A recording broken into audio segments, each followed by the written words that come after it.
اعوذ باللہ من الشیطان اللعین الرجیم بسم اللہ الرحمن الرحیم السلام علیکم یا علی مدد۔ تمام مومنین و مومنات کی خدمت میں نظر بد سے بچنے کے لیے، حاسدوں کے حسد سے اور ان کے شر سے بچنے کے لیے، ظالمین کے شر سے بچنے کے لیے ایک بہترین عمل لے کر آئی۔ نظر بد ایک حقیقت ہے، برحق ہے۔ حدیث کے جملے کے نظر بد وہ ہے کہ جو اونٹ کو ہانڈی میں اور انسان کو قبر میں اتارنے والی ہے۔ اور اکثر ہمارے گھر میں چھوٹے بچوں کو نظر بد لگ جاتی ہے۔ کبھی لوگوں کا پورا کاروبار نظر بد کی وجہ سے ختم ہو جاتا ہے۔ لوگوں کا زندگی کے حالات مشکل ہو جاتے ہیں نظر بد کی وجہ سے۔ لوگ عرش سے فرش پر آ جاتے ہیں۔ نظر بد اس طرح سے انسان کو توڑ دینے والی ہے۔ چھٹے امام جعفر صادق علیہ السلام اللہم صلی علی محمد وآل محمد وعجل فرجهم اجمعین۔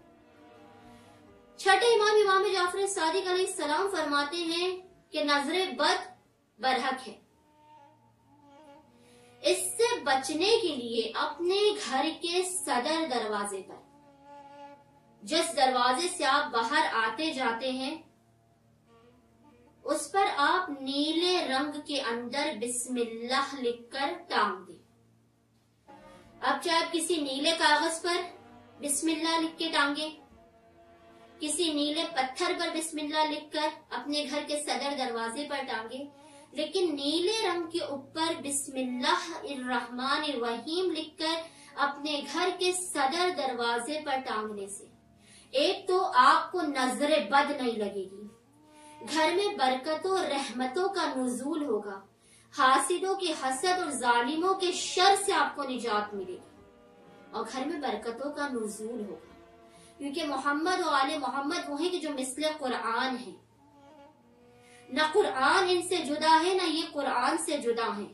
جہاں جہاں محمد و آل محمد کا ذکر ہو، اور جس کے گھر کے بھی صدر دروازے پر بسم اللہ الرحمن الرحیم نیلے رنگ سے لکھا، وہ آتے جاتے اسے دیکھنے والا ہو تو وہ دیکھے کہ اس کی زندگی میں کس طرح سے آسانیاں پیدا ہوتی ہیں۔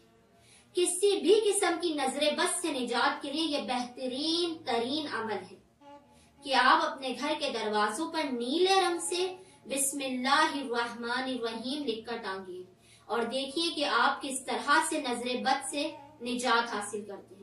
امید ہے مومنین و مومنات اس مختصر ترین وظیفے پر عمل کر کے دیکھیں گے اور اپنی زندگی کو جو کسی بھی وجہ سے پریشانیوں کا شکار ہے اس سے نجات حاصل کریں گے۔ امید کرتی ہوں مومنین و مومنات ہمیں اور ہماری فیملی کو اپنی دعاؤں میں یاد رکھتے ہوں گے، ہم بھی اپنی ویڈیوز دیکھنے والوں کو اپنی دعاؤں میں یاد رکھتے ہیں۔ اللہم صلی علی محمد وآل محمد وعجل فرجهم اجمعین۔